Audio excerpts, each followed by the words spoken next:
को सब्सक्राइब करें और बेल आइकन जरूर दबाएं। देखिए, कल का मेरा कार्यक्रम खेरवाड़ा और ऋषभदेव में कार्यालयों का उद्घाटन का है और कल ही सलूम्बर में बैठक करेंगे कार्यकर्ताओं की और उसके बाद में हम लोग 84 में भी बैठक करेंगे।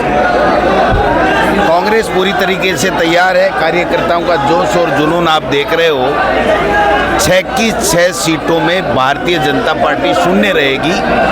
पहले भी सुनने का था, लेकिन जब से भारतीय जनता पार्टी के प्रदेश प्रभारी आए हैं उसके बाद में ये तय हो गया है कि राजस्थान में 6 उपचुनाव में भारतीय जनता पार्टी को एक भी सीट नहीं मिल रही। ये जो उत्साह कार्यकर्ताओं का है, ये कार्यकर्ताओं का उत्साह है इस तानाशाही के खिलाफ, ये जो जुल्म कर रहे हैं उसके खिलाफ, और जिस प्रकार शांतिपूर्वक अपना विरोध प्रदर्शन कर रहे बच्चों को जिस प्रकार से भारतीय जनता पार्टी के नेताओं ने और मुख्यमंत्री जी ने, जो गृह मंत्री भी हैं, उन्होंने इन बच्चों को प्रताड़ित करने का काम किया।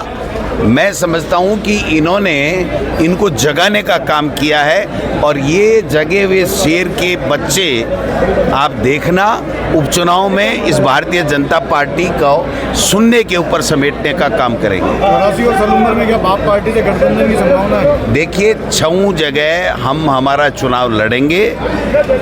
गठबंधन कभी भी किसी भी रूप में कहीं भी लोकसभा हो, विधानसभा हो या किसी भी स्तर पे होता हो तो आला कमान के स्तर के ऊपर होता है। हमारे पास इस तरह की आज की तारीख में कोई बात है नहीं।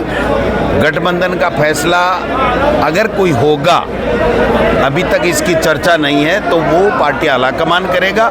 हम 6 जगह चुनाव लड़ने के लिए तैयार हैं और जीत के दिखाएंगे। शिक्षा मंत्री ने कहा कि अकबर महान अब नहीं पढ़ाया जाएगा।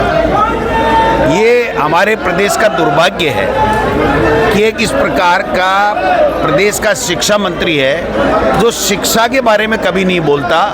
बच्चों को कैसे संस्कारित शिक्षा दी जाए, कैसे क्वालिटी की एजुकेशन दी जाए, कैसे टीचर्स वहाँ लगा करके अच्छी पढ़ाई कराई जाए, उसके ऊपर बयान नहीं देंगे। आप बताइए, जिस विषय के ऊपर वो अनर्गल बयानबाजी कर रहे हैं, एनसीईआरटी का सिलेबस 2021-22 से लगा हुआ है और जब पूरे प्रदेश में एनसीईआरटी का सिलेबस हमने लगा दिया था, मैं जब शिक्षा मंत्री था, और वो एनसीईआरटी भारत सरकार के शिक्षा मंत्रालय के अधीन है, उसमें जो पाठ्यक्रम है वो ही तो पढ़ाया जाएगा। अब वो कह रहे हैं उन किताबों को जला देंगे, तो क्या मोदी जी और मोदी जी की सरकार के शिक्षा मंत्री के अधीन एनसीईआरटी जो पाठ्यक्रम बनाया गया है उसको ही वो जलाएंगे? तो ऐसे विवेकहीन और अमर्यादित और केवल धार्मिक उन्माद फैलाने की और नफरत फैलाने की विचारधारा को, जो आरएसएस की विचारधारा है, उसको लेकर के ये दर दर घूम रहे हैं। ये भी बीजेपी के प्रभारी की तरह कांग्रेस को मजबूत करने में हमें मदद कर रहे हैं और भारतीय जनता पार्टी का पूरी तरीके से खात्मा करने में। एक तरफ तो मुख्यमंत्री जी हैं जो उनका कोई विजन नहीं, वो कोई बोलते नहीं, कोई निर्णय लेते नहीं। आपने देखा होगा 9 महीने में एक निर्णय बता दीजिए। और एक ये शिक्षा मंत्री जी हैं जो 5 निर्णय एजुकेशन के मामले में लिए और 5 के 5 निर्णय पे यूटर्न इन्होंने ले लिया। अभी एक ताज़ा बयान दिया उन्होंने कि शीतकालीन अवकाश परिस्थितियां देख के होगा। आप बताइए कि क्या जो सर्दी है वो हर जिले में एक समय पे आती है, प्रदेश के हर कोने में एक समय पे आती है, और जो शिविरा पंचांग है वो इन्होंने ही जारी किया है, इनकी कलम से जारी किया है। जब इन्होंने शिविरा पंचांग में जो छुट्टियां दिखाई हैं शिक्षा विभाग में, क्या उसको इन्होंने बदल दिया क्या? और बदल दिया तो आप बताइए, जो अवकाश होते हैं वो पूर्व निर्धारित इसलिए किए जाते हैं, जो मैं समझता हूँ, मैं शिक्षा मंत्री रहा हूँ, जिससे हर व्यक्ति, टीचर हो, अभिभावक हो, बच्चा हो, वो अपने आगे का कार्यक्रम तय कर लेता है कि मुझे कहाँ जाना है, कहाँ उन छुट्टियों में, समर वेकेशन में क्या प्लानिंग करनी है। ये मर्जी है जैसे कह रहे हैं कि साहब जहाँ जहाँ जब जब सर्दियाँ होगी तब तब कर दूंगा। 2 दिन पढ़ेंगी, फिर 1 महीने नहीं पढ़ेगी, फिर 1 दिन पढ़ेगी, तो क्या ऐसे फैसले करेंगे? इसलिए ये शिक्षा से संबंधी कोई फैसला नहीं कर रहे हैं। इनको आरएसएस ने केवल इसलिए छोड़ रखा है कि आप अनर्गल बयानबाजी करो, कांग्रेस के नेताओं को गाली दो, हिंदू मुस्लिम की नफरत फैलाने का काम करो।